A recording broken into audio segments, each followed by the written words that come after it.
Kung minsan, mga kapatid, matagal dumating ang blessing natin because there's a reason. And bakit matagal? Baka naman hindi pa pwede. Baka hindi ka pa handa. Baka naman pag dumating yung blessing na yun na hinihintay mo, hindi mo kayanin. Ma-overwhelm ka. Jeremiah 17 verse 9. Sino ang makakaunawa sa puso ng tao? Ito'y mandaraya at walang katulad. Wala nang lunas ang kanyang kabulukan. No? Iba yung ginagawa sa laman ng puso. May mga laman ng puso na maganda, pero iba naman yung ginagawa sa labas. Man's heart is deceitful.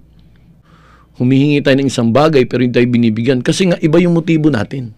Ang turo ng Panginoon, pag napagkatiwalaan ka sa maliit na bagay, mapagkakatiwalaan ka sa malaking bagay. Pag dumating yung blessing na yun na hinihintay mo, hindi mo kayanin. Ma-overwhelm ka. At alam nyo, mahirap kapag isang tao ay laging pinagpapala. At laging talagang dumarating. Kasi may tendency yan na magyabang.